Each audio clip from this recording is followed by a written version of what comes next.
All right. Welcome, everyone, back to another episode of I Lost My Podcast, or the ILM podcast, if you just like it short and sweet. I am your host, Mechi G. I am the author of the book, I Lost My Mom, Now What? Memoir of a Motherless Daughter, which you know you can purchase on Amazon. And I have my other co-host, my handsome co-host, my hubby. I'm going to insert applause. Right. But nevertheless, welcome back to the podcast. It is your boy, Husky Jefe, the Fat Fitness model, Jose Cortez, Josh G. Just respect me and just call me something other than a bad word. But I'm happy to be back on the podcast. And I think we are in for a great episode. I'm excited about this episode. I'm really excited. I'm kind of passionate about this episode. I'm not going to lie to you. Yeah. We're in the gist. We're in the fire of this thing. So if you're seeing this in the beginning, make sure you tell somebody about this podcast, because I believe it's vital. It can help you. It can help someone else. And don't think about yourself. Maybe someone else needs to be healed, to be helped, and things of that nature. So don't think about yourself, you know? Yeah, and if this is your first time listening or watching us, if you're watching on YouTube, this is your first time with the I Lost My Podcast, we're pretty much a podcast that is a safe space for grief. Everyone is welcome here, but we really want to provide a safe space for people of color or just people in general who don't feel that they can vent in society about what they're going through, whether they've lost someone close to them and they can't figure it out.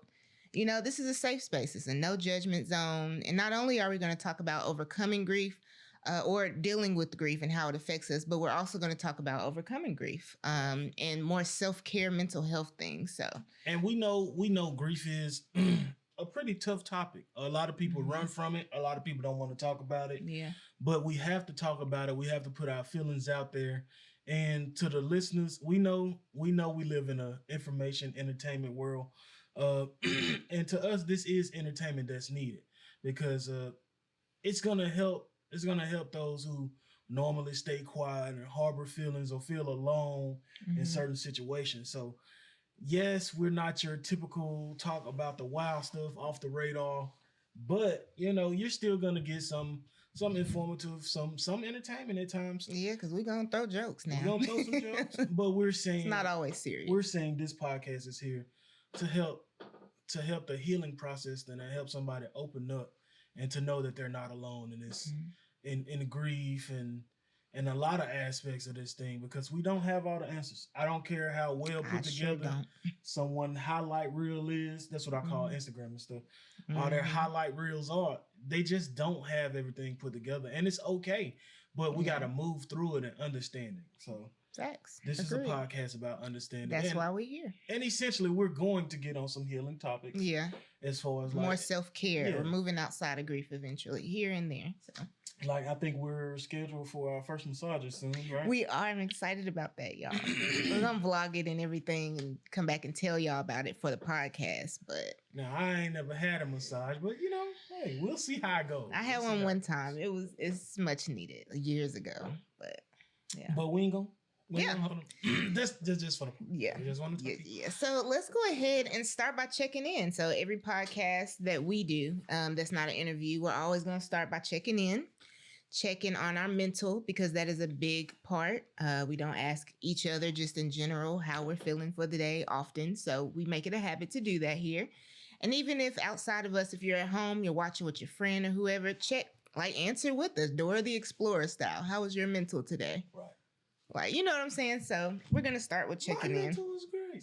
My mental is great. She could really hear you. But anyway. So how is your mental for the day? For the day, how are you feeling? Excuse me. For the day? Yeah, for the day for now. I guess for now, since we live in the moment. We live in the now. The power of now. Go get that book. It's a good read. It is good read. I feel pretty good. Had to get myself out of the bed. Sometimes it seems like the bed has a hold on you. That was rough getting started. but I think I went to the gym and worked out, so Mm-hmm. getting that good move and groove going.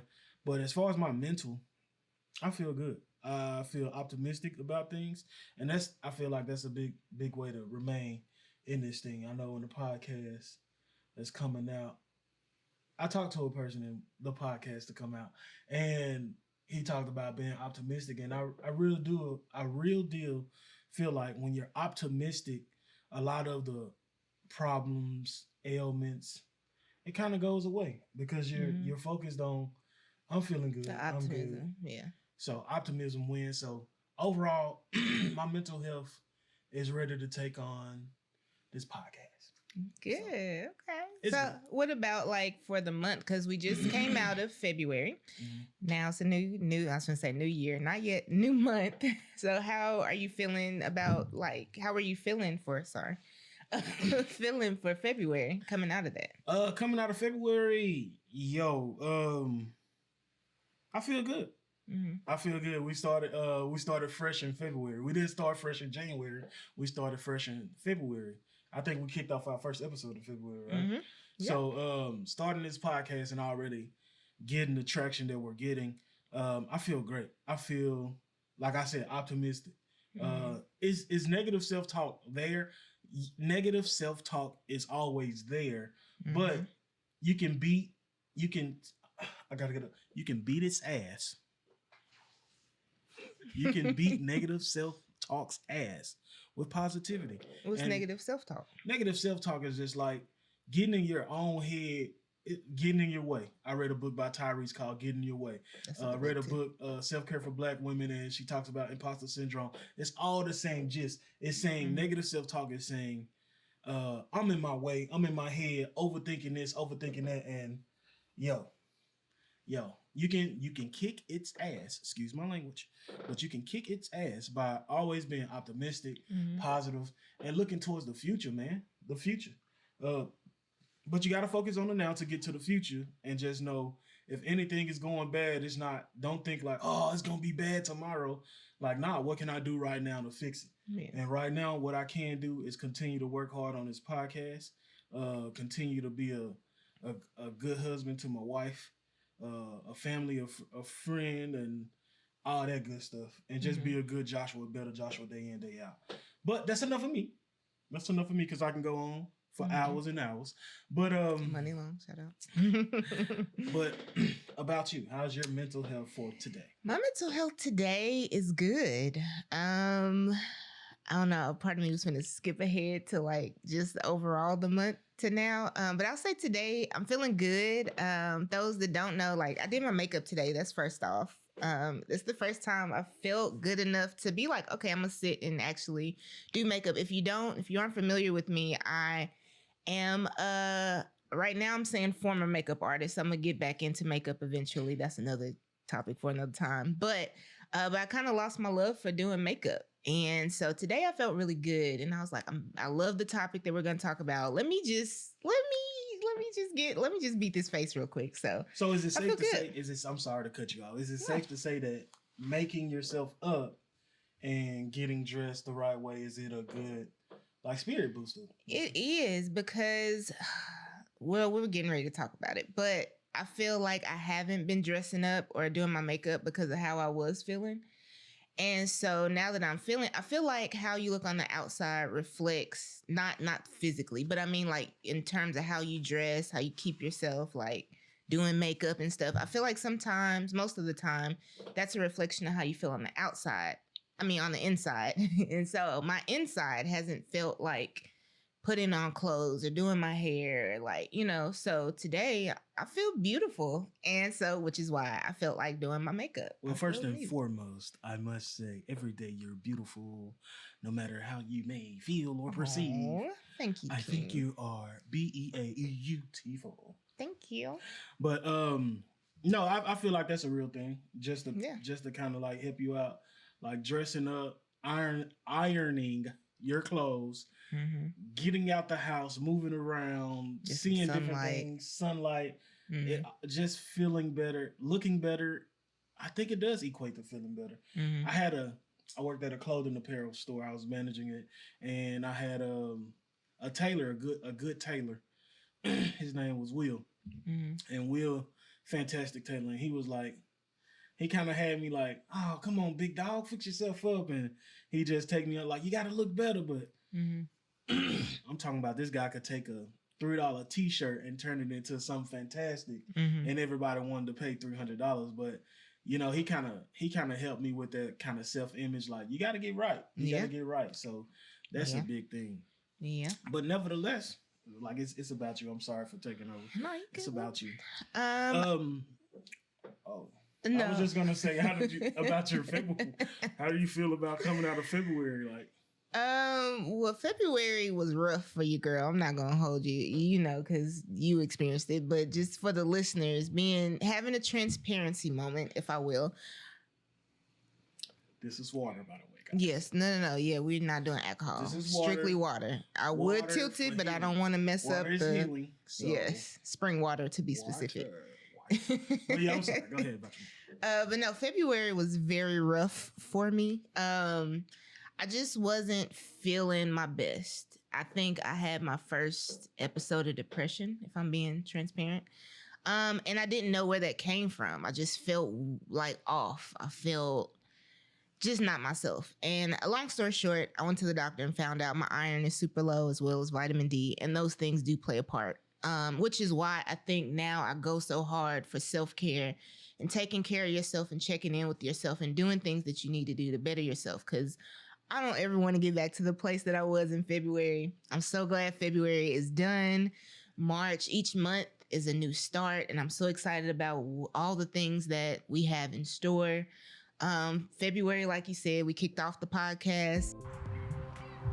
Oh, hey guys. Hey. Sorry to interrupt your viewing of this podcast or listening to this podcast.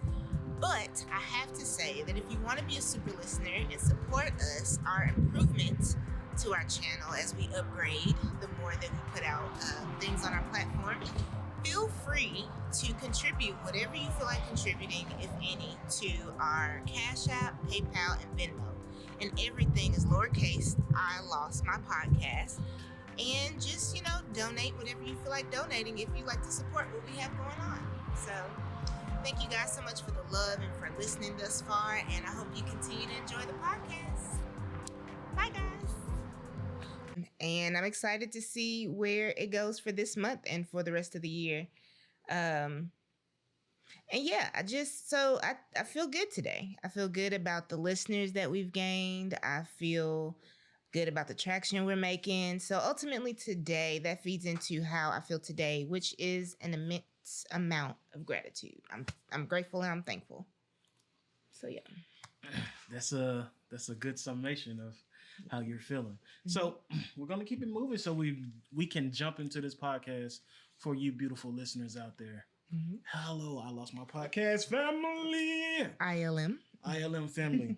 But we're going to go ahead and jump right into it. So we're going to keep moving along. We're going to take this time to call upon our ancestors, our loved ones who's transcended before us, just to ask for some guidance and some good energy as we embark upon this podcast today. Yes. So with that being said, I want you to take it away. Can you take it away for us and just... Yes. I'm always going to call upon my mother because a girl needs their mother. If you don't know, I lost my mom. So that's my ancestor I will forever call on.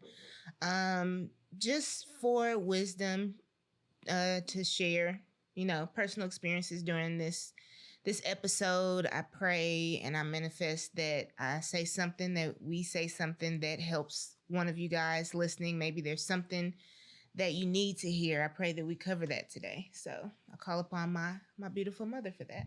What about you? Marvelous. I'm going to keep it general. I just call upon everybody. I just call upon everybody that loves me, has loved me, that has went to that beautiful place. Whatever it might be, because I always say I don't think we know the answers or to all of this thing we call life in the afterlife, the metaphysical. But I'm calling upon y'all for guidance, for healing. Let me be a conduit of you. Just move through me to help someone who may be in need.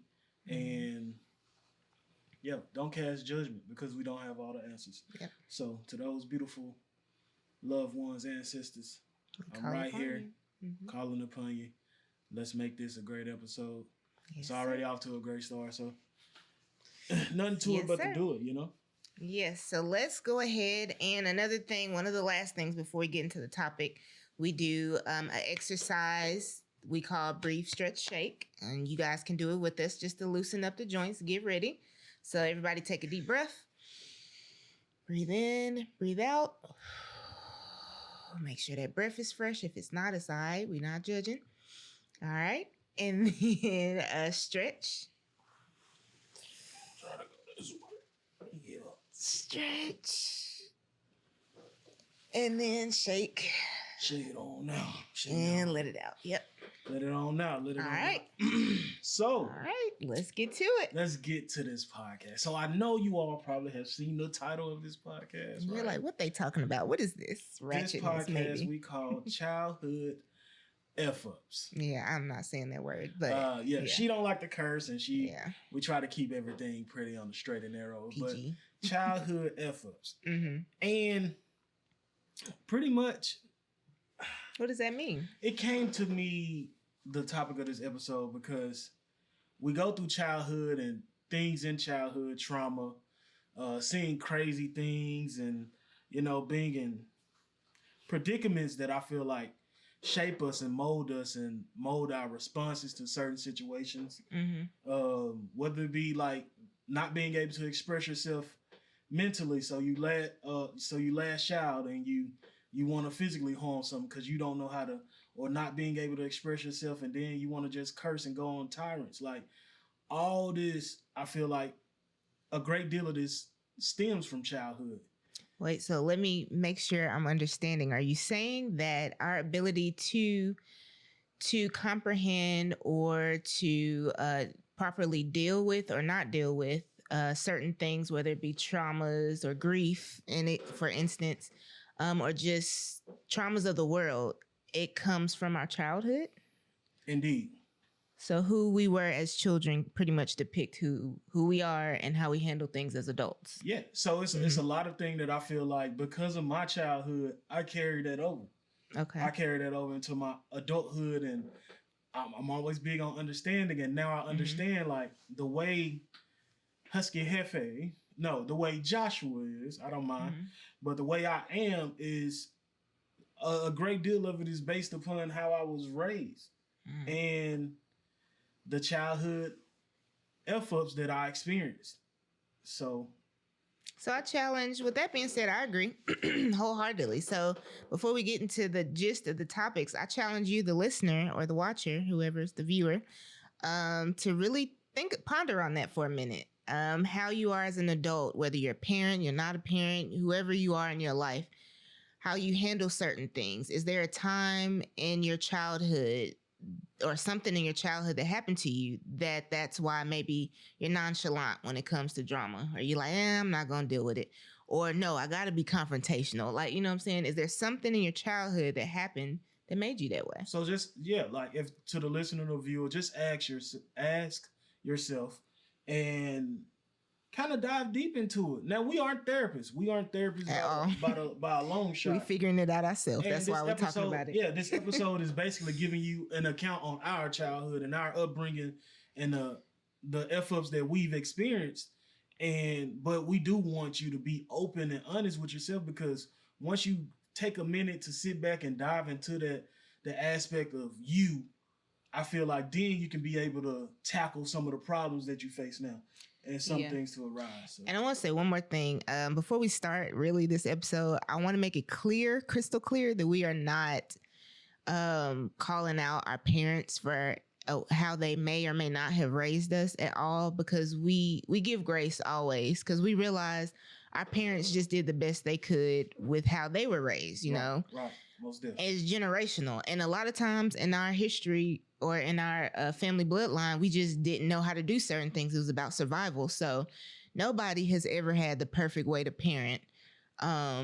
It's unfortunate that we pass on traumas sometimes, and we can't talk about certain things and things like that. But that's why we're talking about it. So yeah. So I just want to make it clear, we're not any parents listening. We love you guys. We're not saying it's your fault. We're not doing that at all. It's just the more you bring to light what has happened, you acknowledge it, you move past it. Now you know. Now we know how to stop the cycle. Yeah. So, Mama, I love you. Don't get in your feelings if you do. Daddy too. I'm sorry.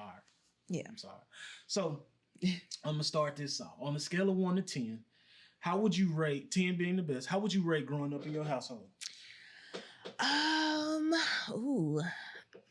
Growing up in my household. So it's two ratings happen. My overall childhood to me was a 10, in spite of whatever may have happened. For the most part, I grew up with my mom raising us, and my dad eventually came back into the picture. But my mom did such a great job that like we didn't have everything, but she made sure we didn't want for anything. So in that aspect, my childhood, just the 90s as a whole, was a 10. But if we're talking about like dynamics of like the fact that my dad wasn't there for a little bit of time in my life, and once they came back together, worked it out or whatever, just certain things I observed in the household, and in terms of thinking about how I handle things now as an adult and where that comes from, and looking back at certain things in my childhood, I'll say maybe a 6. 6, 7. Maybe a 6. A 6. So, growing up in my household, I would have to say, in the aspect of mom doing a bomb job, mom did a bomb job. So I guess I'll two-way break it down as well. Growing up in my household I'll give it a 7. And there's no ding to mom. There's no ding to mom. I love her dearly, and she did great as far as raising me to be the man I am. Amazing job. Yeah. And so I just give it a 7 because I know it was more. It was more that I wanted. It was more that I needed. That I feel like I didn't get, not because she didn't want to get it, but because she was probably occupied. I had 3 more siblings, and she had to work, and she had to be strong for not only our family, but for other people in the family and things like that. Like my mom held a lot together. Like, she grew up in the projects, and she still helped put on a whole project reunion. And that's crazy. Like, that's how much she's a soldier, but she was always so busy in a sense. And, she still wanted to have a life. So it was just some stuff that I still needed a little bit more. Now, with the grand scheme, that's why I'm going to double break it down. With the grand scheme of things of having a double parent household, my stepdaddy didn't come till I was about 12-ish. And then I had my dad for so long, but they was in like this little, mom and dad was always in this kind of toxic relationship. So with the whole grand scheme of things of having like a perfect household, mom, dad, loving, caring, go pursue your dreams, I'm with you, I'm here at this event with you. Yeah, I'm going to have to get that probably like it's a 4. It's a 4. And like I said, that's on that scale. So this is a tough one, y'all, because tough I know my mom may watch this, and my feelings is like, well, I don't want to hurt her feelings, but I just got to be honest. It's a 4, and I give you grace and mercy.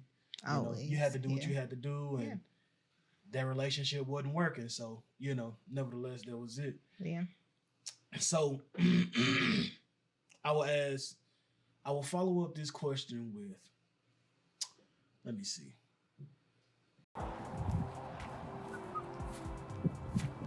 What's up, ILM? I Lost My Podcast listeners and viewers. I gotta take this moment just to tell you, we need your help. Support us, support the podcast, be a super listener, a super viewer. All you have to do is donate anything. Penny, dollar, nickel, it doesn't matter. We appreciate it all. And it's simple to do. All you have to do is go to PayPal, Cash App, or Venmo and type in I Lost My Podcast, all lowercase. That's right, I Lost My Podcast, all lowercase. It's simple. We're trying to grow this channel, and we want to grow with you. And you want to see us do better things, right? Come on, we need better equipment. But until then, we're going to let you get back to this podcast. I know it's interesting, right? Yeah, I know. So I'm going to pose a question. And, it's how can I it's still on the same gist of everything. It's talking about our childhood, your childhood. So how do you feel? How has your childhood shaped your mindset as far as grief, as far as it pertains to grief therapy, expressing your feelings? Now to answer that question, I have to realize how I have to look at my grieving journey and how I processed losing my mom. I didn't. It took me a long time to really process. Like it darn near took me right in my book. So it took me maybe like a year or so, a couple years to maybe realize, okay, she's gone. But to really dive in deep to like a grieving process, it took me right in my book last year to really like, oh shoot, this is what I truly feel. This is what I'm really going through or not going through. Right. Or this is what's causing me to spiral in a certain direction. And then once the book came out, I did kind of have a revelation of like, okay, why does it take so long for me to process things? And I have to look into my childhood. And maybe it comes from the fact that, I don't know, my mom was always there to make things. Like if I had a bad day, she was always there to make it better. So I never had to face anything on my own. For real, for real. I never really had to sit and deal with like, oh shoot, this happened to me and it's traumatic, or this happened to me and it inconvenienced me. Like I always had mom to be like, Ma, this is what happened to me, this is how I feel, and she would give me wisdom and I'll be okay. But like now it's like that source is not here. That source of comfort. And I guess for me, I put it off because I'm used to, if I'm making sense, like I'm used to going to her for comfort and knowing it's going to be okay. So I guess once I lost her, it just was kind of like, let me just put off this thought. Let me just put it off because realizing that she's really not here, I don't know. It So just kind of did something. So do you feel like you handle it, I guess, well? Now, I'm going to be honest. There are days when I feel like I do handle grief well, and there are days when I'm literally figuring it out where I'm like, oh, this is new. Okay. All right. So this is an inconvenience. Let me work through it on my own. I guess the biggest thing for me is now I'm learning how to handle problems or things that I feel on my own. So, I mean, I don't want this to become, as far as like childhood, how it shaped me, I would have to chime in and say it shaped me. I don't like confrontation. Yeah, you know? Same. And sometimes going, as far as my stature being a bigger black man, like I don't like confrontation because I'm already perceived to be aggressive or certain things like that. And I'm like, yo, that ain't necessarily my cup of tea. I'm pretty docile and pretty chill. But it was because I guess I felt timid and shy. I feel like my childhood shaped me to be, just stay out the way, bro. Like stay out the way. I had siblings acting up. I had, you see not all this attention. So you like, well, I guess I'll just go to my room. I'll fade to the back. So I feel like it real deal gave me that that kind of fade to the back type of thing. And for the most part, that's how I get down. That's true. More, even though I know I have a personality that's beyond things that people can understand, but I've over time just felt compelled to fade to the back. Stay out the way. Keep your nose down, which ended up putting me in this kind of, I guess, position of feeling like, don't ask for help. Yeah. Because I won't even call it pride. I just call it, I don't want to be in a situation asking for help and feeling like, don't nobody want to hear you, bro. Just get out the way. So it shaped me to be like, I don't talk about, well, I'm getting better with talking about my problems and stuff and opening up, being vulnerable. But before then, I just used to be like, fade to the back, bro. I don't know. I'm similar because, I don't know, but I think mine comes from maybe being the youngest. So I was really observant. Right. And I saw different things my siblings did. So I was like, okay, well, maybe I shouldn't react this way, or maybe I should, or maybe I'll just fade to the back because I just don't even want to be seen. I don't even want to, And so I don't know. So how much of the fault, like if you could give a percentage, I'll go first. How much I would attribute the fault of parenting to my I guess the way I act, I would attribute probably at least a good 75%, if not more. You said parenting playing As a far part? as like playing a part in how you respond to things. Do you respond with confidence? Do you shelter? Do you Ooh. like do you respond confident to things? Do you know how to calm your nerves in situations? I'm gonna say I say 75% because 75% is my parenting fault. And like I said, it's not a ding to my parents. It's just, I wish they was like speak up more. Like, we typically say like be a man, but explain what being a man meant. Yeah. Explain it more in detail. Explain it like don't be afraid. Now, Instead of just I can't, calling out. yeah, like I can't say mom's taught me like never let them see you sweat, and she taught me some good stuff. I'm telling you, like, but she could only do so much because her and dad separated, and they got a little tricky in its, you know what I'm saying, in its being. So I don't know. So we recently watched the Kanye West documentary, and one of the things I loved was watching him and his mother on camera. And you can tell her influence and her just believing in her child at a young age. Like, you feel how you want to feel about Kanye, but it makes sense. right. Like, she taught him to be confident, to believe in yourself. Like, you can do anything you put your mind to. And then we were kind of talking off air. And we were like, bro, how much better and how much more confident would we have been if our parents would have saw what we liked as children and said, no, go after it. Go do that. I'm investing in you. You like music?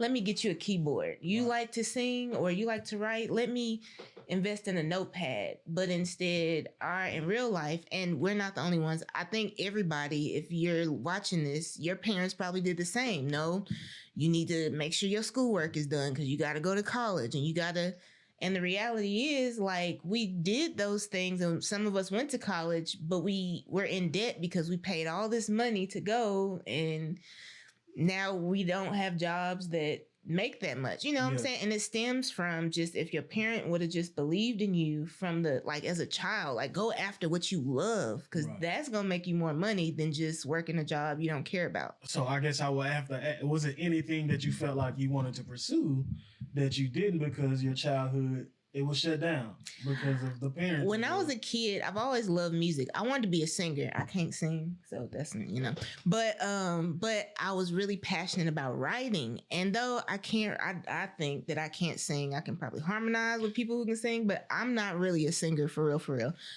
I think though that my pen, because my brother was a producer growing up, he's always like been into music and produced beats and stuff for people. And so I would be in my room like writing stuff, writing songs. I even wrote poetry. And I don't know, I stopped. But if, I had some people that were like, you're good, go for it. But the focus was more so on schoolwork. It wasn't like you can do this and pursue it as a career. And there's all these possibilities of you making a career out of what you love. And even with my brother, which I can't really speak for him, but just from where I observed, my brother really was passionate about music. But, in our household, like all parents, no, my mom gave him like a year after he graduated high school to figure it out and do what he wanted to do. And she was like, after a year, you gotta get out and you gotta figure out if it's going to school, you gotta do something if you're gonna stay in this house. So, but I feel like we should have, and I faulted my mother because again, our parents just did what their parents did. Right. Because we thought that was a better life. But for how talented my brother was and still is, I think that if he would have gone full force and gone to networking events, if that was even a thing, or just being in that circa, just really full force, we could have been completely different people making twice as much money. And because that's what we love, that's what we were passionate about, even as kids. So I think it makes a difference. So let's see. You're saying it makes a difference to support. Yeah, as a parent, I know we stress like education and that's important, but I think it's really important to pay attention to your child. Is your child dancing all the time? Do they love dance? Do they love singing? Do they love making music? Like, let's spend time getting them more involved in what they love Mm-hmm.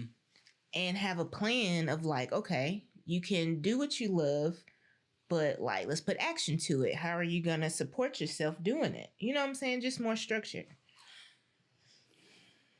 I think that'll make better human beings. That's my opinion. I guess. Let me see. What can I share? What can I share that would be? What can I share that would be? What did you want to be when you were younger? I would say I would probably be, just because the Kanye documentary, I'm gonna say music, but it was one thing I took to, and that was acting. That was theater. Mm-hmm. Now,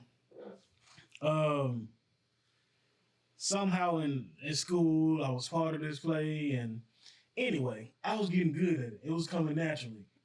I was even writing the scripts out and stuff like that.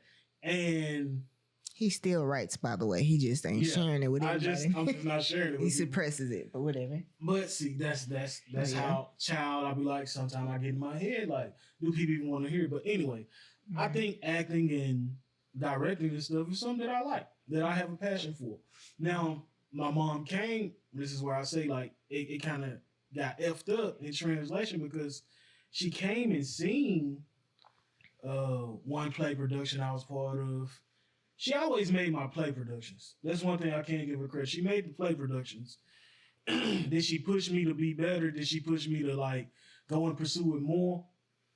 Put it at the top of the list of things? Not necessarily. Mm-hmm. And I guess I kind of needed that more, because who's to say where I be now, which we can't harbor on the past, we can only go forward. But knowing what I know now, I wish she would have been like, stay on it, stay forward. Like, she came to one show, I won a scholarship back to a conservatory. Like, I was like that good. Like, I remember the grade under me had to do a display, and somebody bagged out, and if anybody from their production, we was in probably like 9th grade, they was in 8th grade, but I was there. My homeboy Lil Kenny was like, bro, we need you. And I just was like, okay, what y'all need me to do? And I just had to get on stage, and I killed it. And they were like, bro, you was so good. And it was crazy, because I was like, no, I'm really good at this. But I didn't get that push. And it's not, I don't falter. Like I always say, I know it was because of work, but that messed me up. And even in the aspect of, like we said, we watched the Kanye thing, and his mom. So to you parents, like, listen to your children, man. Like, don't screw them over. Like, know what they're doing. Like, gas them up. Gas them. Give them all gas, no brakes. Give it to them, because it was one thing where his mom was like, when he wrote a rap? Yeah. As a kid. And she remembered the rap. Now, I remember this instance where it was me, my homeboy, B, my homeboy Kyle. We was going somewhere, and I was in the car, and I was rapping. Now, notice at this point, we was probably like 13, 14, which is a pivotal age.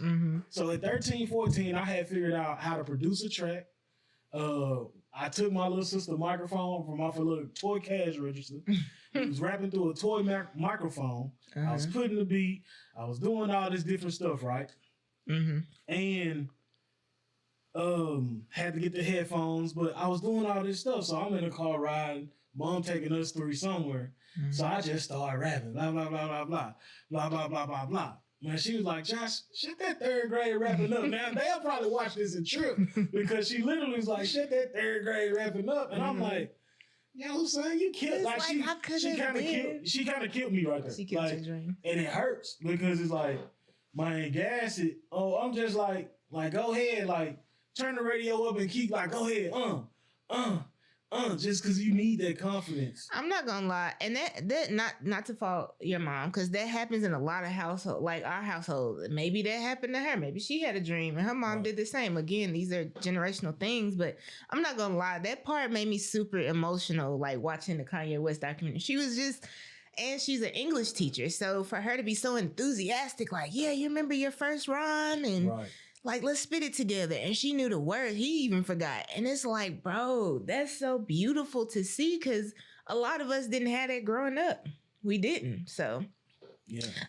So yeah. you were in sequential order. You were the last child Yes, I'm the baby of three. of three. Yes, I have an older sister and a brother. Older sister and brother. Now me, I'm the third child, middle child of four. So I have all sisters and just me.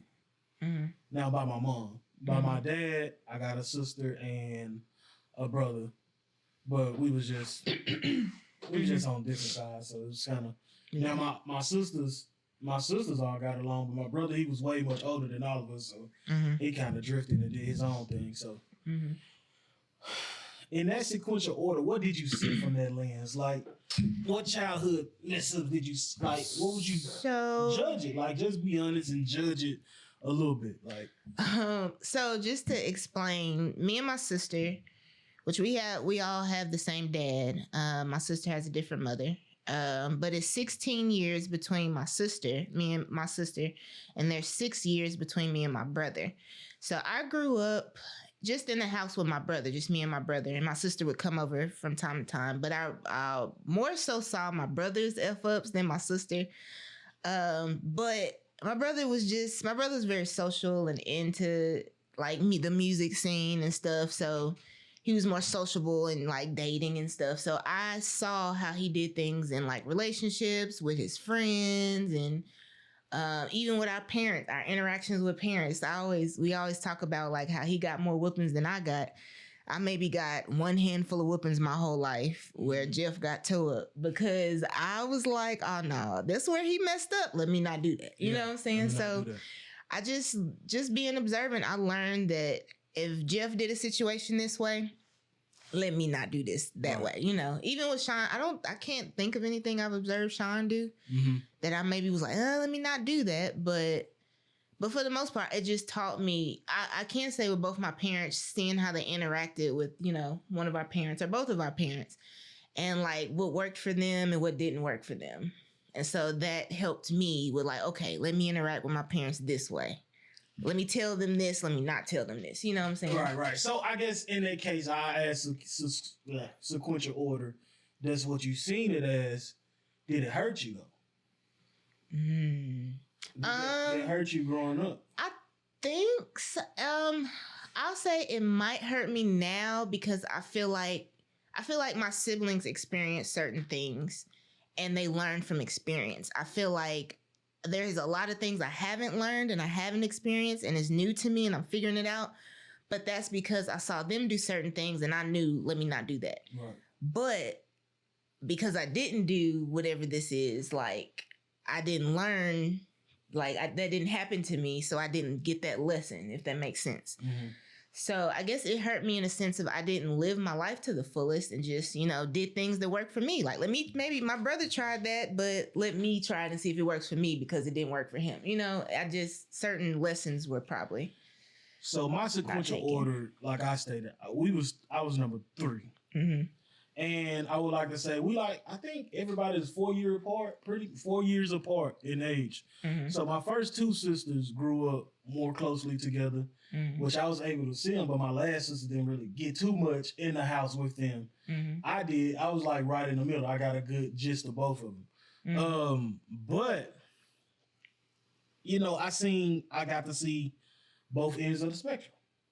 I got to see, okay, if you do this, I'm gonna get on your ass. You know, mom's gonna get on your head.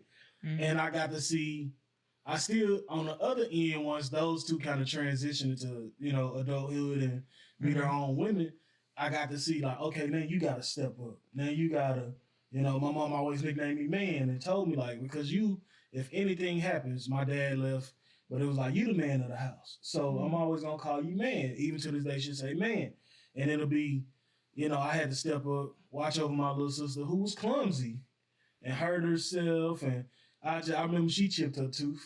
And she chipped her tooth at the skating rink. But I was like, I wasn't there. And she like, Josh, I chipped my tooth. And I'm just looking like, come on, bro, we about to get in trouble. But it made me feel like it was like something where you had to protect. So I got this instinct. I developed this instinct of where I have to protect.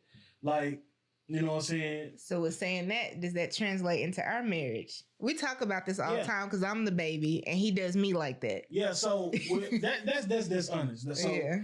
with you, it's like I know you're the baby, and it's like I don't want anything to go bad. Mm-hmm. So I would rather take over everything to just protect you and to shelter you, which is this protection mode, but it hurts. Whereas I'm clumsy sometimes. I mess up things. Like I might accidentally hit the mic and I'm like, ooh. But I'm like, okay, it didn't break nothing. He's like, wait.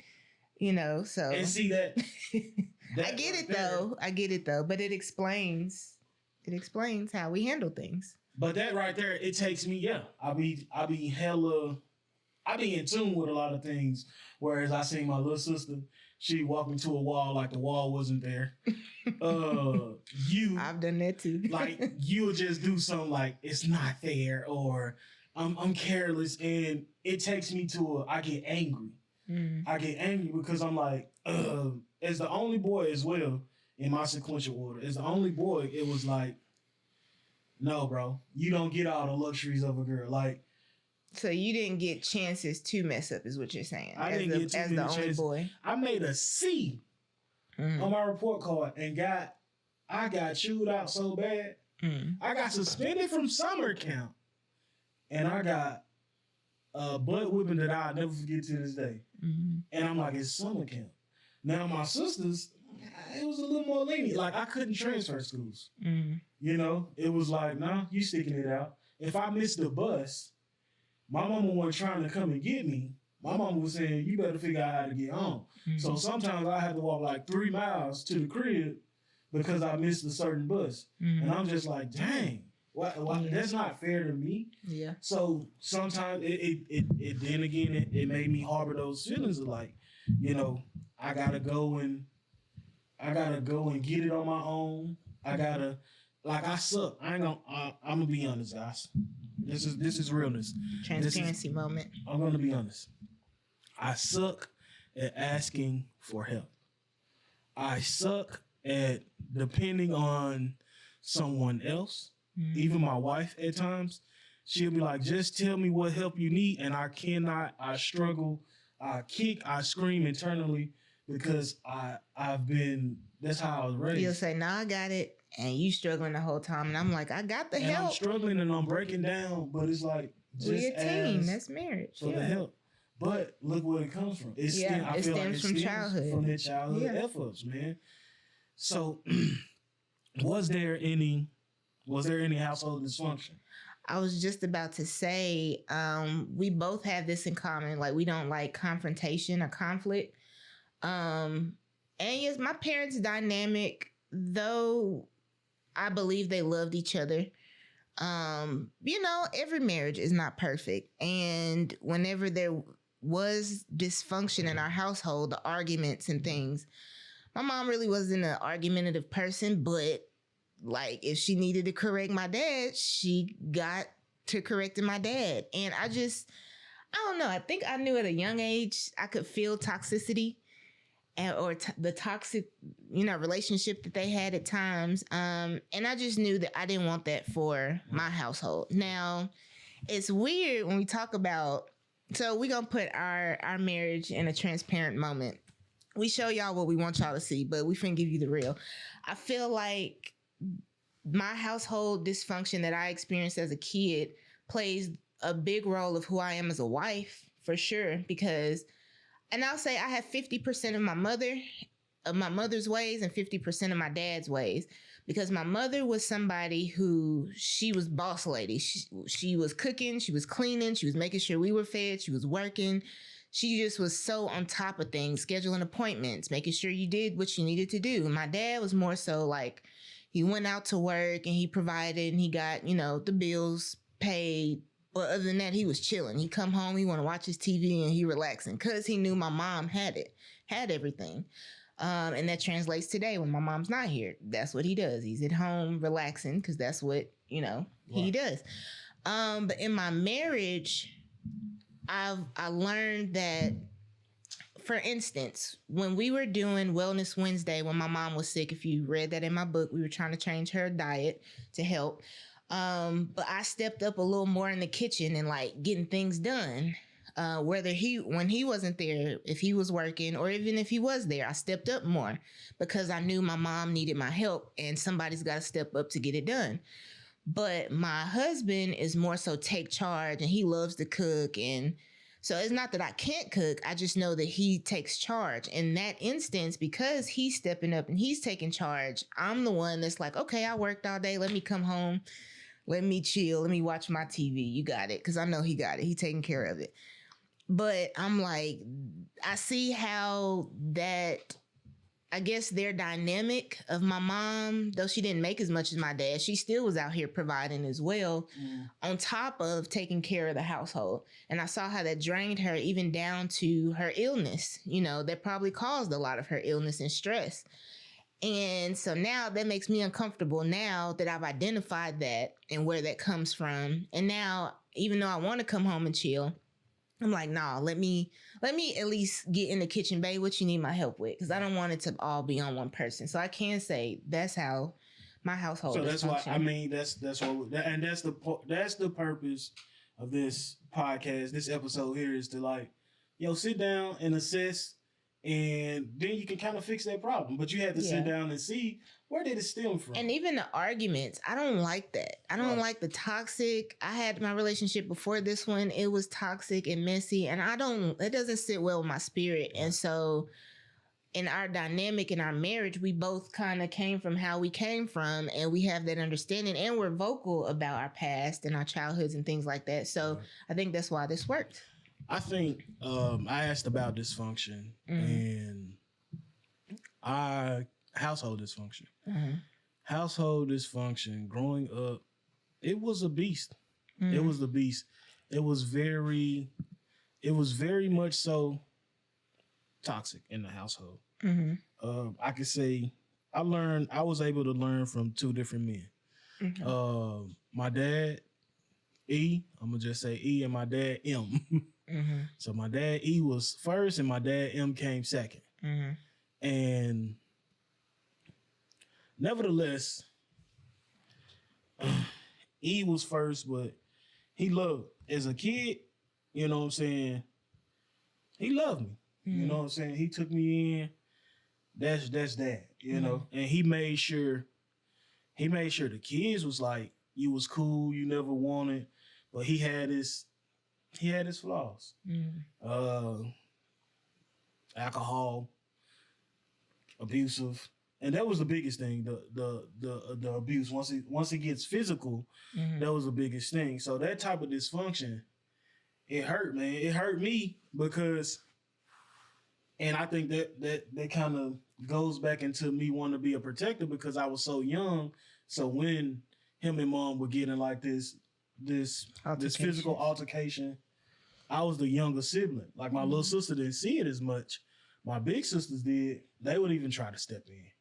You know what I'm saying? Mom trying to do her own. They trying to step in. But I was the baby at the time next to my little sister. So it wasn't too much I could do. So I felt helpless. So, sometimes feeling helpless, sometimes when it comes to like certain situations now, I feel like, no, I got to take over. I got to speak up. I can't let nobody, for lack of better words, I can't let nobody punk me. You ain't just finna say no anything. Like, and it was such a pull because in the same sense, I was still timid and trying to stay out the way. But then I'm like, now you can't punk me. And I'm just getting more into that. I like to call it the God body complex. Like you just can't do no anything or say no anything. I'm gonna stop it right here. We're gonna be respectful. Right. Now, until you get physical with me, I'm probably not gonna get physical. I'm gonna walk away from a negative conversation. But that household dysfunction really, it hurt me, man. It hurt like to the core. But then my pops M came along and he was more chill. And that's where mom's kind of like, you can't let him see you sweat. And like, man, you will never know that this dude is mad. I've never seen his stepfather M. I've never seen him lose his cool. He's just a cool person. You would never know. Just mellow, chill. You would never know that this guy's mad. Yeah. And he holds his composure even with arguing, I was so used, and my mom was also used as of the toxic stuff. She was so used to it that she thought like to argue meant you was going at it. She thought it was essential to be loud about certain stuff. It was essential, but she was surviving a situation. She was surviving a situation, trauma. Yeah. But my stepdad came along and I was able to learn like, yo, son, hey, like I do that with you in our marriage. And I applaud him and I love him for it. It's like, no, we can talk about it. Better communication. We can talk about it. Cause he was like, he'll take moms to the room, not like physically or nothing, but like, hey, let's just step to the room and talk. Like, and it'll be like, hey, we finna rap about it. Even if it was something that happened out, and I was a little bit nosy. So I was like, weren't we all as when kids? They closed their door, I know what's going on. You know what I'm saying? But he would talk about it. So I learned to like, you know what I'm saying, talk about certain situations, and I applaud him for that. And I thank him for it. So that's a childhood plus. But that dysfunction, man, it had a pull that had a hold on me, man. So it taught you balance, maybe, and better understanding. Right. Because in this world, you are going to have people who don't know how to handle situations the best. And then you're going to have people who are better communicators and that can come around and, fix the situation. So do you feel like, honestly, were your parents, or we're going to say were because we're grown now, were they equipped with the necessary tools to, be receptive and nurturing to your feelings back then, or grown-ups in general? I don't think were they equipped with the intelligence to necessarily nurture it, to give us the tools to. Yeah. I'm gonna be honest, I don't think my parents were. So to give a little bit about my background, my mother, my grandmother lived in Chicago. And my granddad technically wasn't her biological granddad. I think she knew who her biological dad was, but, situation is what it was. But she was blessed, like you were, with another father that stepped up, and that's who her dad was. And I think her dynamic and how they raised her, I think she valued, like, just having a 2-parent household with the person that you created life with. So she put up with a little more, and she thought she did what was best because the side that stepped up for her did the best they could with how they were raised. So, and even on my dad's side, I don't know. I just think that my parents, they equipped us with what they were equipped with, basically. Was nurturing our feelings necessarily the best thing? I don't think my mom more so. But nurturing in terms of like how we were talking about the Kanye West situation and how she was just like so all in, and I don't think they were, because we didn't have room for that. We didn't have room for, I believe in my child and what they're doing, go for it. No, we came from generations of, we not only do we got to survive, but we got to be better than the generation before. True. And their thought process was, no, bump your feelings. Like, you need to make sure your head is in the books and doing what's right, because you got to make money. You got to go to school to make money to be better than what we had. Because my parents didn't go to college. I was, at the time, now more of my cousins go to college and we're in school, but I was a first generation college graduate. And so that was my parents' goal. That was the biggest thing. Like, they didn't want me to work in college or nothing. It was all about school. But, they didn't comprehend, like, what about what they love? So I don't know. I mean, what about you? My mom, to a degree, was nurturing. I asked about, was she equipped with the necessary intelligence? Nah. I think she kind of formulated from her experiences. Her and my grandma kind of had a rocky relationship every now and then, and she loved her mom. My grandma passed a couple years back, and she still to this day hurt and love her mom, unconditionally. But they had a rocky relationship. My mom and my oldest sisters they bumped heads, tit for tat a lot, and but you know what I'm saying, was they equipped? I don't think so. And I think it's a big thing that we do get parents equipped to kind of break those generational cycles. Like, you don't have to. That's big. I'm indifferent That's a big about conversation. I'm indifferent about like whoopings. Like you don't have to just beat a child senseless because they did something wrong. I think a lot of times it's understanding. And I did get whoopings, but mom did kind of explain to me why I was getting it. And that's a big thing, you know. But that's another conversation. Yeah, another conversation for another time. But was she equipped for, I guess, to nurture? No. But she did a good job. I can't say she did a good job with me. She did the best she could. She did the best with what she had. Because like I said, she had attention to divvy out between. Your mom had 2 kids, and a boy sometimes is on the fridge and wants to do whatever he wants to do. She was harder on my brother than me, but to an extent, yeah. But in my sense, number 3, my attention had to be shared. So the attention that I needed more, I wanted more, I longed for more, but it had to be shared. And because of that, I don't think necessarily she shared it not only amongst the kids, but she had to share it with trying to put food on the table, trying to, you know what I'm saying, organize this or make sure this family member straight or, you know what I'm saying, just being a great spirit, a great soul. So I don't think she was, I wish she probably would have got more lessons and stuff on like, you know what I'm saying, tutoring her like, you know, you need to do this. You know, and she was fighting her own internal demons, we say nowadays, but she was fighting her own internal troubles with getting over a marriage that was failed and stuff like that. But you also got to think, we say this now because we're in a generation now where we have social media and we have all these resources that tell us this is why things happen. And we're like, oh, it is why things have happened. And we have that knowledge now. But back then when they were coming up and they had us, they didn't have that. They had real life. They didn't have it. Like, that's how my mama raised me, and I turned out this way. This is how I'm gonna raise my kids. Like, they didn't know. But I do want to say, moving forward, I think it's dope as parents. That's why at the beginning of this, I stressed the fact that we're not blaming our parents at all.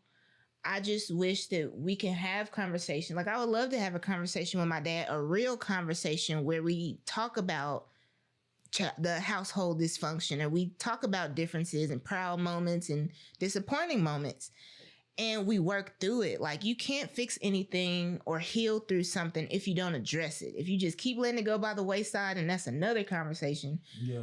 Maybe for now, maybe for another time, but the whole, like, we don't talk about things like that does so much damage. Like, I feel like I'm just now getting to where I can be vocal about things because I grew up, like, you don't talk about this that happened in the household. You don't talk about that. And it just does so much damage. But like, parents now, be open to when your kids tell you, hey, you said something and that hurt me. Yeah. I don't not love you for it, but I just want to have a conversation so we can address it. I own up to the fact that I said this. I apologize. I didn't mean no harm. I was doing the best I thought I could. And then I forgive you, whatever the case may be. Let's move forward. But I just have to address that. It's got to be a solution. I feel like it's that whole thing of when you're a kid, it's like, shut the F up, you're a kid. Stay in the child's place. Stay in the child's place. I feel like that does so much damage. Oh my God. That is one of the most detrimental. That's why I don't speak up about certain things. Honestly. I've been in a situation where it's like, boy, you don't know nothing. Mm-hmm. Like, you don't know. Okay. Now, you know, when you're growing up and you're smelling yourself and you're getting your heart out there, you got a little something and it's getting broken and you trying to figure out how I feel like even trying to like express certain stuff to my mom at that time, it was like, boy, shut up. Like, you know what I'm saying? You don't know nothing. You ain't experienced life yet. Like, and that shut up as a kid. It's the dismissiveness. Because a kid could be trying to tell you something, and if you just listen to a child, you will probably find out the most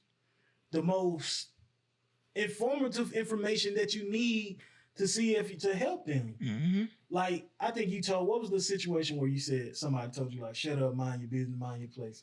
Man, I forgot. It was a lot of time. I think it was like an aunt. Oh, I had an aunt. I'm not going to say the aunt because I don't want her to feel away. But that was the first time she was working. I was at her job and I don't know what I was trying to tell her, but I was so excited to tell her. And she was having a conversation with a client. So, but I just needed to tell my aunt this specific thing. And I was like, auntie, da, da, da. And she kind of like shut me up in front of her clients. And I remember feeling so embarrassed, even though she was like, hey, like grown-ups are talking, don't talk over us. If you got to speak, like raise your hand or like wait till I acknowledge you or ask or say, excuse me, can I say something?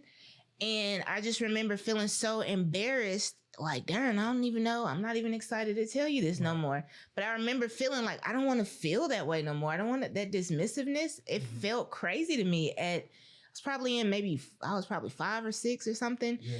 And so moving forward, that taught me like, let me not be so excited. If I feel something, let me just keep it to myself. Because I don't want to be dismissed and embarrassed in front of people, and she was teaching you manners. She was trying to teach you manners, but the brute force of it was like, yo, like it's a way to communicate you can explain better to a child, man. Like instead of going, like she could have pulled me to the side and been like, hey, right, instead of going into this, nah, shut up, like cut it out, bucko.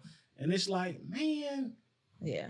And that's why I say we got to stop that as adults. Mm-hmm. We have to stop not listening to these kids, yeah.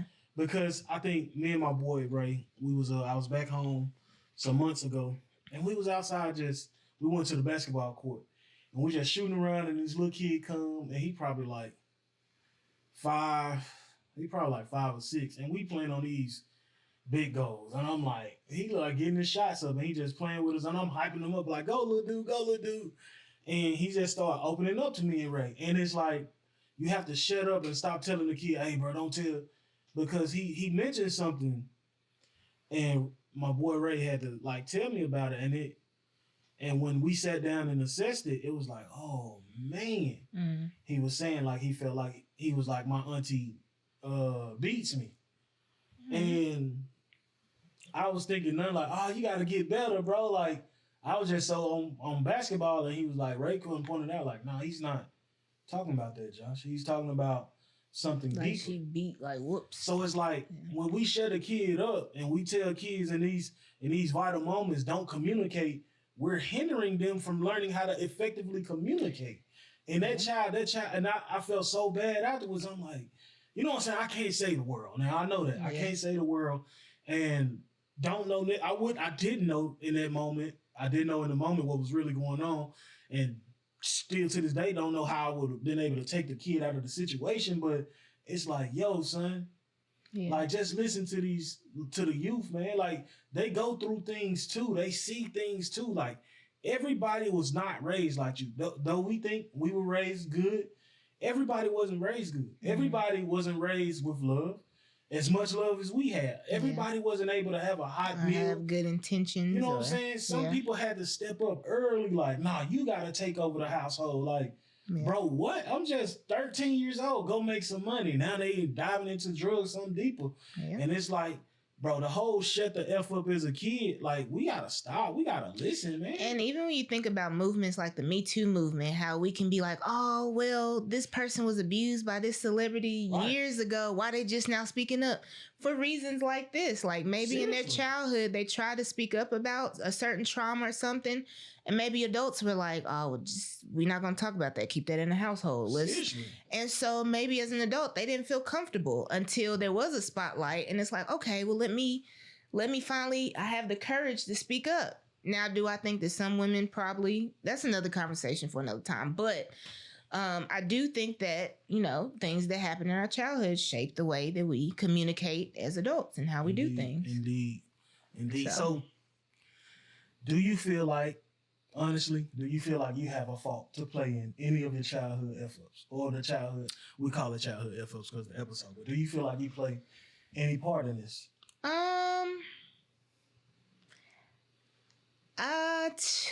That's an interesting question because as a kid, no, I was a kid. I didn't know that, like, don't pay attention to what your parents saying. Just go against the grain and believe in yourself. Who knows that as a kid? We don't know that. I can say as an adult, I would only fault myself if I knew all these things and I understood all these things, Right. and I still decided to just do whatever I want to do. If I still chose to not have good communication, and how I was telling you, how I was talking about how you step up more in the kitchen and I chill sometimes. If I still stayed in that sense of like, oh, I understand what the problem is, but I'm gonna still chill because I worked all day. That's what I just want to do. Yeah. That would be my fault. I have to agree wholeheartedly that I really can't fault us as children. Not as children. I really can't. You really can't fault a child for doing what they learned. Yeah. Like you learn you learn things. Yeah. And you start to exhibit things as a child. So in those situations, I don't think it's our fault at all. Mm-hmm. Oh, what's up? Do you want to be a super listener? Do you want to support the ILM podcast? Well, it's easy. It's simple. All you have to do is go on Cash App, type in I Lost My Podcast, all lowercase. Go to Venmo, type in I Lost My Podcast, all lowercase. Or even PayPal, and type in the same, I Lost My Podcast, all lowercase. And make any type of donation that you see fit. Here on this podcast, we're looking to do some great things. Improving equipment, that's part of it. So, simply put, be a super listener. Invest in us, grow with us, and watch where we take this podcast. So, donate. A penny, a dollar, it doesn't matter. Anything is welcome. We thank you for listening. Now, back to the show. I know you know it's interesting, right? Like I stated, I don't feel like it's our fault at all as the youth or the child. I don't feel like it's a child's fault because, hey, a child is just learning. And what you teach them is what they're gonna go off of. Yes. It's not up to them to just know everything and know how to respond. You got to teach them. You got to even teach them how to respond in certain situations. So after analyzing your childhood, would you switch up what would you switch up if you was in a parent's shoes, or how would you change that environment so more understanding and healing can take place? Well, so for those that don't know, we don't have kids yet. If you're a new listener and you're new to us, we don't have kids yet. But when we do have kids, I know for sure I'm going to pay more attention to them. And not just, as a parent, you pay attention to your child. That's not what I'm saying. I'm saying, like, what do they gravitate to? Right. Do they like to dance? Are they really passionate about writing? Are they passionate about music? Are they passionate about technology and figuring out how things work? Are they passionate about cleaning? Maybe that turns into they want a cleaning business. I don't know, but just paying more attention to my child or children, even down to like how they're feeling, because I feel like sometimes our parents, there were times growing up where I'm skeptical to say it was depression, but I felt a way about like my image when I was younger. And I really felt down. Like I kept those thoughts to myself and I wrote in a journal about it, but I didn't feel like telling my mom or my dad or, you know what I'm saying? I just want to create an environment for my children where I don't discount that, where they know that they can come and talk to me. Indeed. If there's something on their mind, if something is happening in school and they just like, Mom, am I this way? Am I that way? What's going on? And I can share them my stories of like, hey, your mom felt out of place as a kid too.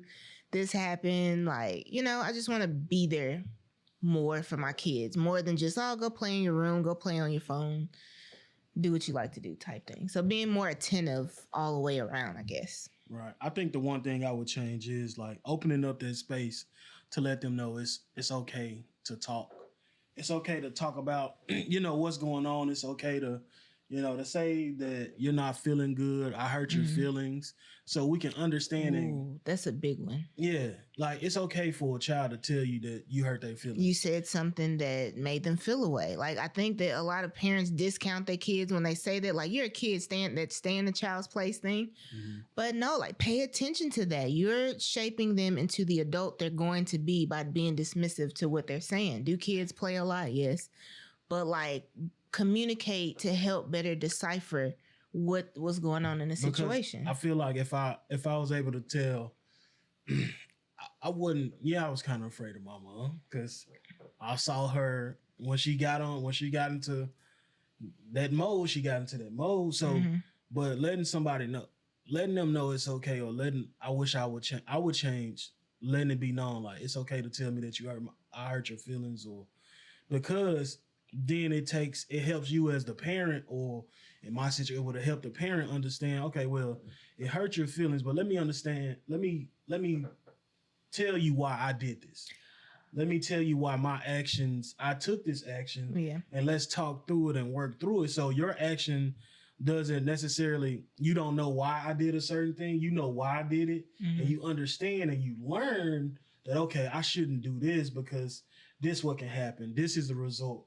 It's all about understanding and communication. So keeping that line of communication open. Like, I just don't like, I'm one of those, we say, we don't have kids yet. But I'm not one of those to not explain to my child, tell me whatever. Feel comfortable with telling me whatever, because you holding it in, you could be holding in some vital information. Yeah. Like if somebody touches you or hurts you, I need to know. You let me know, because my first duty is to protect you as my young. And that's where I feel like a lot of things get lost in translation, especially with like women, even some men, but more so with women, with like when they've been touched, because they don't feel like I can tell my mama she'll understand, or will she judge me? It's like, nah, baby, I'm not judging you. We're gonna work through this together. It's all about opening that thing so we can work through this thing together. So communication, like having it open, even if you gotta write a letter and put it in a box and I gotta review the box, like, yeah, we gotta take all type of different steps we just gotta to make it better. I think the thing of something you said kind of triggered this response, but like the thing you said about, I don't know, I guess a big thing is parents thinking like, well, I'm the parent, I know everything, you haven't experienced. Like that's something my dad used to tell me, even in my 30s, you ain't lived long enough, I've experienced more in life. But it's like, don't discount me for being younger. I've been through things, some things you probably didn't even know about. Exactly. But this is my experience, and it may be different from yours, but don't think that I'm stupid or I'm slow. I don't know what I'm talking about to be able to add value to the conversation that we're having. And I think a lot of parents have that mindset of like, well, I'm the parent. You can't speak back to me. You can't. And granted, boundaries. I'm not saying let your kids tell you whatever's on their mind and speak to you however. I'm not saying that at all. But creating healthy boundaries to be able to have open lines of communication. Instead of well, I'm the parent, you're going to listen to me, or I'm not going to listen to you. Because again, that's dismissive. And that's doing something to a child and rearing them to be a different type of adult. And that's making them shuts down and doesn't want to share. Dismissive. And what's crazy is the one thing we can't say. So let's say you are being dismissed as a child. Now you're shutting down. But you create this cycle that I don't think people think about.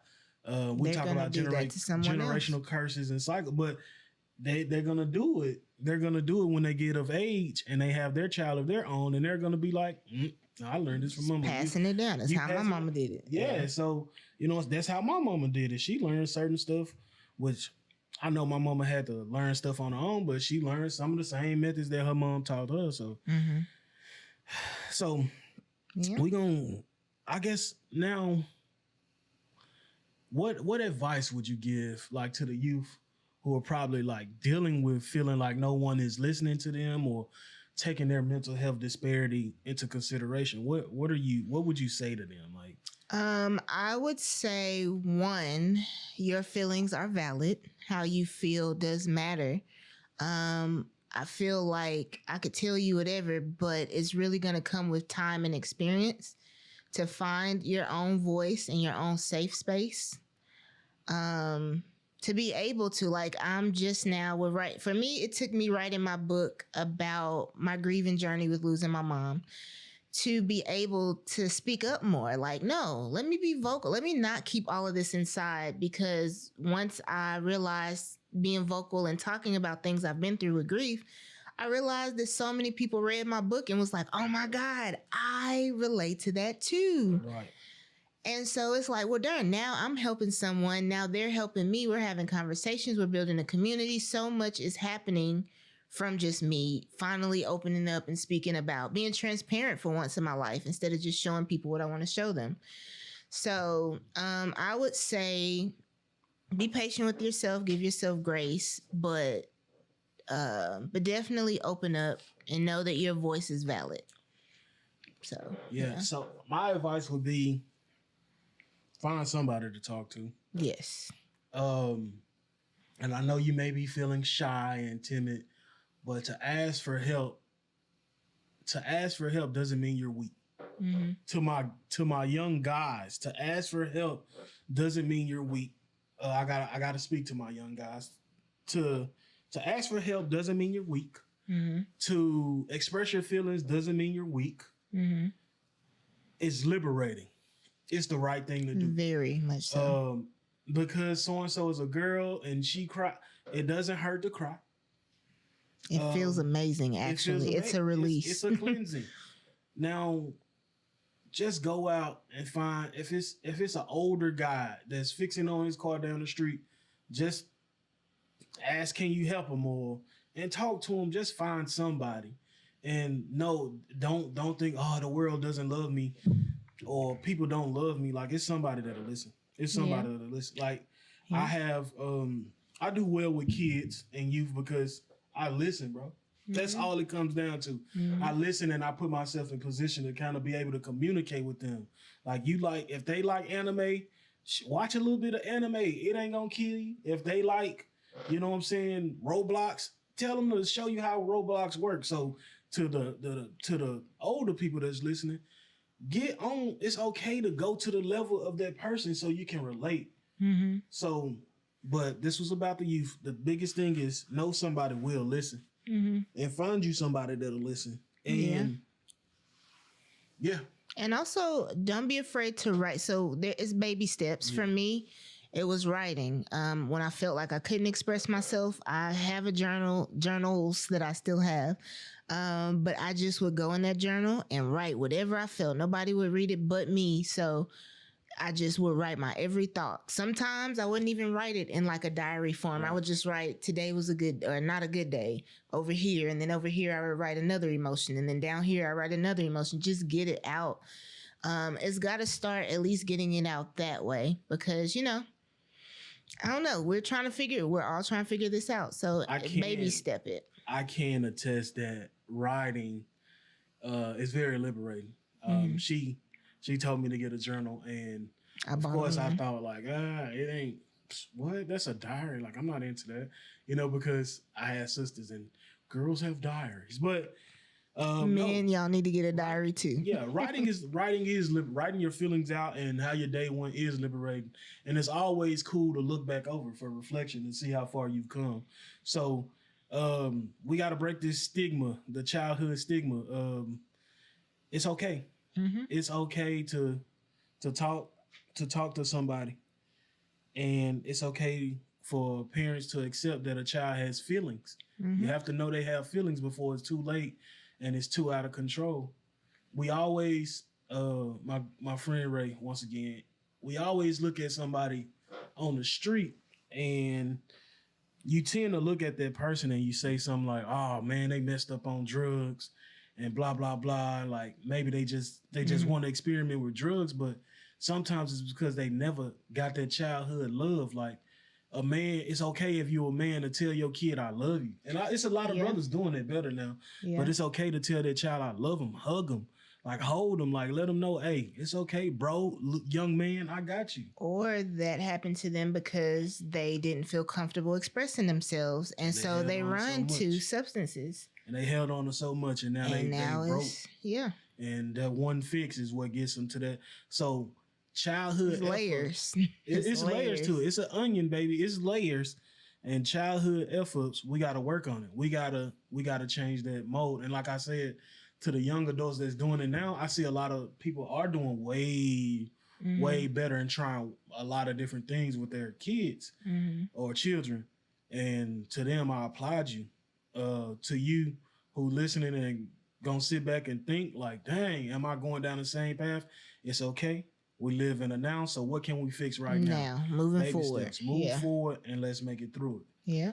So yeah, that's it, man. Childhood effort. So to tie it back into grief, I know this is more of a self mental health type of thing, but to tie it back into grief, really be patient and give grace to people. Yeah. I think, because again, I have a whole book about grief, but it's still a journey and a process for me, because I'm just now learning to go back and figure out why I handle certain things the way I do now. So now I'm going back to my childhood to be like, okay, this is what went wrong. This is what could have been done better, whatever. Now that I know that, moving forward, this is how we're getting better with it. We've assessed the problem. Now we're coming up with the solution. So I challenge everyone to pretty much do the same, whether it's grief or just how you handle conflict or anything in your day-to-day life.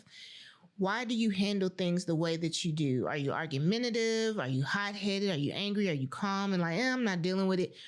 What has made you in your past, in your childhood or whatever, what has made you turn into that person that makes you handle things that way? Well, so is this the homework? I think that should be homework. So that's the homework. For every single person listening to this. For everyone listening, come to the Discord. I love my bad. That's a Discord app. You have to download it. It's free. Download the Discord app. It's on. You can do it on your computer or your mobile device. Mm-hmm. And our Discord is I'm gonna put it across the screen, but I lost my podcast 9148 on Discord. So I lost my podcast 9148, and we want for your homework. We want you to assess why do you do something you do?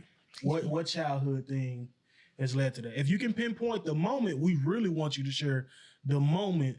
If you can go deep, if you can meditate and go deep to that state, pinpoint that moment where you felt shut down and it started to fester into this behavior that you exhibit now. Mm-hmm. So if now also, I want you to do it for yourself, but if you have someone you love, like a family member, a friend, your parent, your sister, brother. If they get hot-headed, ask them what happened. Ask them, can they think about why they're like this? Mm-hmm. And see if you can pinpoint that for them and kind of help them, because the biggest thing we're trying to do start a conversation, give grace and mercy to these situations. People aren't just hell-bent and people aren't just evil to the perception. They've went through certain things, and we want to know those certain things. And you as a friend should know those certain things to see if you can help them and equip yourself and them with tools to become a better person, become the best version that they can be. And that's how the healing process starts. The healing process starts with difficult conversations. You identify the problem, you work towards a solution.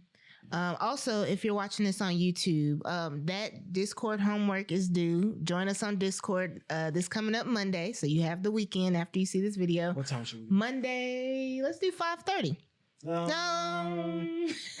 People are getting 7 p.m. That way you get home, Central you get the children. Time. Yes. So join Discord, and it's an app that you download and you can just, like a little chat room, you just get in there. So we'll be in there having conversation. Join us. If you're seeing this video after that Monday, and you just still want to share, comment on YouTube, on our YouTube channel, I Lost My Podcast, and comment up under this video after you subscribe to the channel. But yeah, let's have conversation. Let's heal. Welcome to the community. We don't judge anyone. We're open, so we can make this thing, blow it out of the water and make it okay. So, yeah. I may have lost my podcast, but I found you all, and I thank you all so much for being great listeners, super listeners. It's only up from here, man. Yes, so we're going to go ahead and get out of here, but we love you guys. Thank you for listening. And stay tuned for next week's interview where we interview someone. Bye. We got to get some theme music. Peace out from the I Lost My Podcast. Bye, guys. Peace.